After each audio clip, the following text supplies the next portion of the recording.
Hello guys, मैं Bilali Hashmi. आज हम लोग पढ़ेंगे ह्यूमन आई, जो क्लास 10th का 11 चैप्टर है, क्लास एक्स। तो आज समझेंगे हम लोग क्या है ह्यूमन आई अच्छे से। तो भाई साहब, human I is like a camera. अच्छा सर, ह्यूमन आई जो है वो कैमरे की तरह होता है।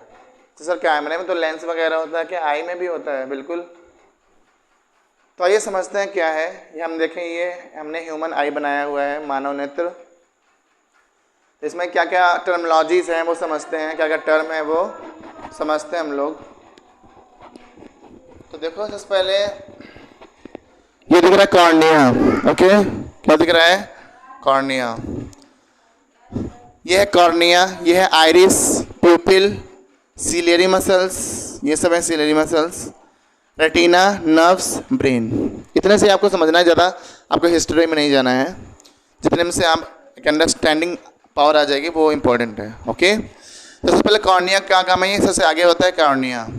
कॉर्निया वो है जहाँ से लाइट इंटर करती है। अच्छा सर, लाइट यहीं से जाती है कॉर्निया से? बिल्कुल ठीक है। ये एक थिन मेम्ब्रेन होता है, यानी पतली एक झिल्ली होती है जिसे हम लाइट इंटर करती है। ठीक है सर, लाइट इंटर तो करती है, अच्छी बात है।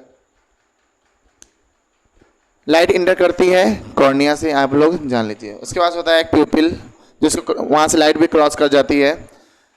उसके बाद आता है आइरिस। तो मैं कुछ टर्म डिफाइन करता जाऊँगा। कॉर्निया क्या है? यहाँ से लाइट इंटर करती है। ओके सर, बहुत अच्छा। फिर सर आइरिस। आइरिस देखो, जैसे हम कभी अचानक कोई मूवी या बहुत ज़्यादा टाइम तक फ़ोन चला के अगर हम बाहर निकलते हैं, तो अचानक जैसे धूप है बाहर, तो हमारी आंखें जो है ना वो चौंधिया जाती हैं। चौंधिया जाती है, मतलब अपनी भाषा में समझ लो कि हमें हमें अपनी आँखों को थोड़ा देर के लिए बंद करना पड़ता है ताकि हमें इमेज सही से दिखाई दे। यानी हमारा आई जो है वो कंट्रोल नहीं कर पाता सनरेज को, अचानक इतना ज़्यादा इंटेंस।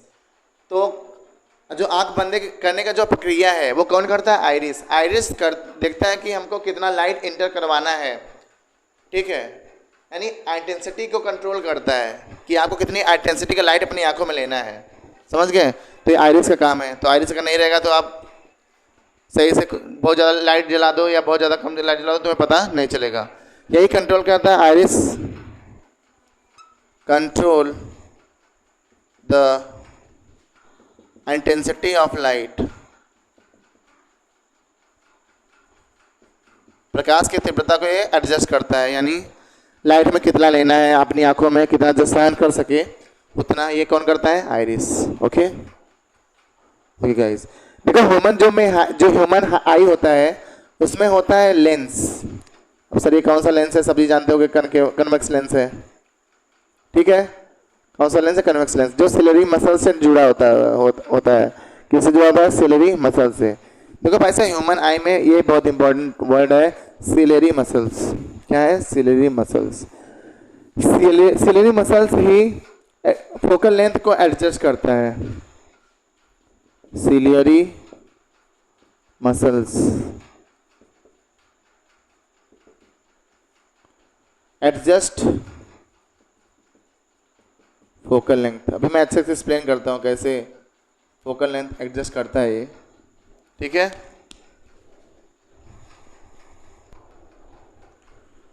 तो बेटा सिलेरी मसल जो है वो फोकल लेंथ को एडजस्ट करता है। सर फोकल लेंथ क्या है? मुझे नहीं समझ में आता, थोड़ा बताइए। सिलेरी मसल्स ये लेंस है तुम्हारा, और लेंस फार्मूला तुम लोग जानते हो, 1/b - 1/u = 1/f। Okay, b is a image distance, u is a object distance, f is a focal length. अच्छा यही सर f फोकल लेंथ है, बिल्कुल f फोकल लेंथ है। इसके रेडियस ऑफ कर्वेचर r है। ठीक है, रेडियस ऑफ कर्वेचर क्या है? r। तो एक फार्मूला जानते हो कि 1/f = 2n - 1/r।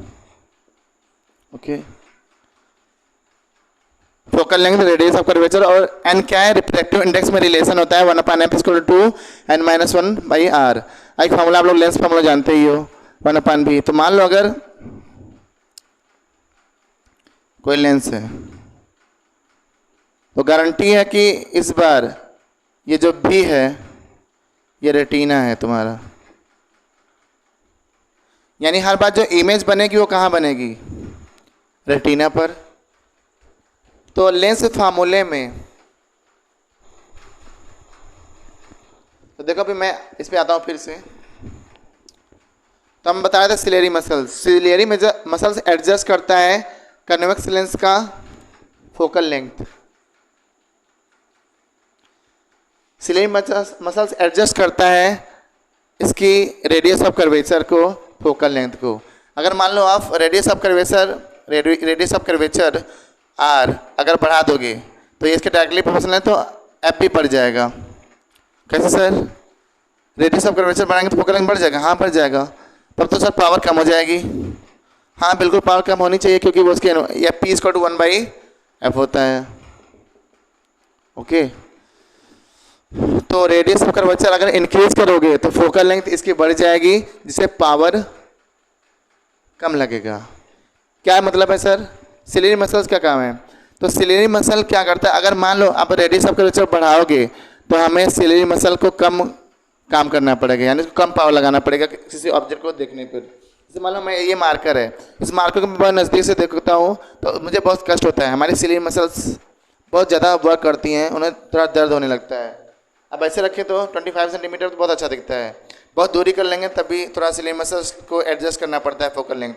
अब बहुत नज़दीक कर लेंगे तो दिख ही नहीं पाएगा, क्योंकि इसकी भी कोई लिमिट है सिलेरी मसल्स को सिकुड़ने की। ये एडजस्ट करता है फोकल लेंथ कि सिकुड़ के कितना मुझे इमेज ऐसा इतना भी मतलब कि ऐसे एडजस्ट हो कि हमें सही इमेज दिखाई दे। खैर मान लो इतना भी कर लोगे तभी मैं थोड़ा सिलेरी मसल को एडजस्ट करके फोकल लेंथ एडजस्ट करके मैं देख पाऊंगा, लेकिन तो डाल दोगे तो नहीं दिखेगा। तो यही मतलब है, समझे कि सिलेरी मसल्स क्या करता है, एडजस्ट करता है फोकल लेंथ को। कि अगर रेडियस ऑफ कर्वेचर बढ़ा दोगे लेंस का तो फोकल लेंथ बढ़ जाएगा, पावर कम लगेगी, तो सिलेरी मसल को कम कष्ट होगा। अब मान लो आर को हम लोग कम कर दे, रेडियस ऑफ कर्वेचर कम कर दे ऐसे नजदीक ला लोगे तो फोकल लेंथ भी कम हो जाएगी, तो पावर ज़्यादा लगाना पड़ेगा, तो मुझे ज़्यादा पावर लगाना पड़ेगा देखने के लिए। तो ये समझ रहे हो क्या मैं कहना चाह रहा हूँ? So this very very important. तो ह्यूमन आई में समझना आपको बहुत इंपॉर्टेंट है। तो सिलेरी मसल समझ के क्या है काम इसका, adjust the focal length. I hope आपको दिख रहा होगा, बिल्कुल दिख रहा है। तो ये एडजस्ट करता है फोकल लेंथ। ठीक है सर, समझ में आ गया। कॉर्निया में लाइन इंटर करता है सबसे पहले, थिन मेम्ब्रेन होता है, आइरिस सेंट्रल कंट्रोल करता है इंटेंसिटी ऑफ लाइट को, सिलेरी मसल एडजस्ट करता है फोकल लेंथ या रेडियस ऑफ कर्वेचर को। ओके, फिर हमने बताया कि भाई सब लेंस लगा होता है, ये कैमरे की तरह है, इसमें भी लेंस होता है जो कि कॉन्वेक्स लेंस होता है। अच्छा सर, एक भी समझ में आया कि आई में कॉन्वेक्स लेंस होता है, बिल्कुल। फिर देखो हमने बताया कि ये लेंस है, लेंस फार्मूला तो 1/p - 1/u = 1/f। अब देखो सिलेरी मसल्स एडजस्ट करके इमेज बनाता है रेटिना पर। क्या करता है, बनाता है रेटिना पर इमेज बनाता है। इमेज जो बनता है वो हमेशा इन्वर्टेड बनता है। क्या बनता है, इन्वर्टेड बनता है, क्योंकि कन्वेक्स लेंस है तो इमेज क्या बनाती है, इन्वर्टेड। अब जो इन्वर्टेड इमेज बनता है वो नर्व्स के थ्रू कहाँ जाती है, सिग्नल ब्रेन में।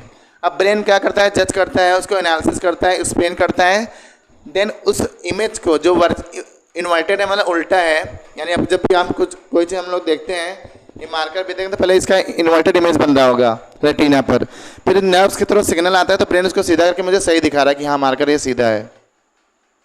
तो ब्रेन ही वो काम करता है, इसको सिग्नल जैसे ही नर्व्स की तरफ मिलता है तो इन्वर्टेड इमेज को क्या करता है, ब्रेन सीधा कर देता है, जिससे मुझे इमेज सही दिखने लगती है। यानी दुनिया कोई भी इमेज हम लोग जो देखते हैं वो रियलिटी में इन्वर्टेड ही होता है, लेकिन अगर ब्रेन न रहे तो उसको आप सीधा नहीं कर पाओगे। तो इसलिए डिफेक्ट्स भी हो जाते हैं कि कभी कभी इमेज डिफेक्ट्स होता है, मायोपिया, हाइपरमेट्रिया, वो हम लोग आगे भी देखेंगे। खैर, तो इतना समझ लीजिए कि कॉर्निया लाइट इंटर करती है, आइरिस उसे लाइट की इंटेंसिटी को कंट्रोल करता है, सिलेरी मसल्स फोकल लेंथ को एडजस्ट करता है कि मुझे कितने में देगा कि मुझे कम कष्ट होगा सिलियरी मसल्स को, कितने में मैं अच्छे से देख पाऊँ किसी इमेज को। फिर सिग्नल्स इमेज क्या बनता है कन्वेक्स थ्रो के थ्रो, रेटिना पर इमेज हमेशा बनता है। इसलिए हम कहते हैं कि ये जो भी है वो हमेशा फिक्स्ड है कि अगर रेटिना है तो इमेज हमेशा कहाँ बनेगी, रेटिना पर। इसलिए भी इसमें फिक्स्ड होता है ह्यूमन आई में। जबकि हम लोग जब कोई आर्बिट्ररी कन्वेक्स लेंस या कुछ पढ़ते हैं तो भी और यू बदलता रहता है, एफ भी बदलता रहता है। ओके, तो इस केस में ह्यूमन आई में भी फिक्स्ड है, यानी अब इमेज डिस्टेंस क्या होता है, फिक्स्ड होता है। ओके, अब फोकल लेंथ यू वेरी करता है। अच्छा सा समझ में आ गया, बहुत अच्छी बात आपने समझाया कि इमेज कहाँ बनता है, रेटिना पर नर्व्स थ्रू सिग्नल मिलता है तो इन्वर्टर को सीधा का सीधा दिखाई देता है।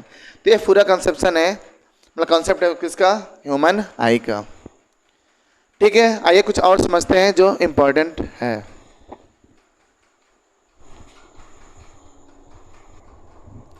एक चीज और पढ़े होगे, डिस्पर्जन ऑफ लाइट होता है, उसमें 7 कलर्स पढ़े होगे, विबग्योर, विबग्योर। ठीक है, तो इसमें लेमडा जो होता है, लेमडा हमेशा मीटर में मेजर की जाती है। ठीक है, यूनिट इसकी मीटर होती है। तो लेमडा हमेशा इस साइड अगर जाओगे तो लेमडा हमेशा इंक्रीज होगा। क्या होगा, अच्छा सर, यानी वायलेट की सबसे कम होगी लेमडा। लेमडा है वेव लेंथ, वेव लेंथ। अच्छा सर, यानी वायलेट कलर की वेव लेंथ सबसे कम होती है और रेड की सबसे ज़्यादा होती है, बिल्कुल।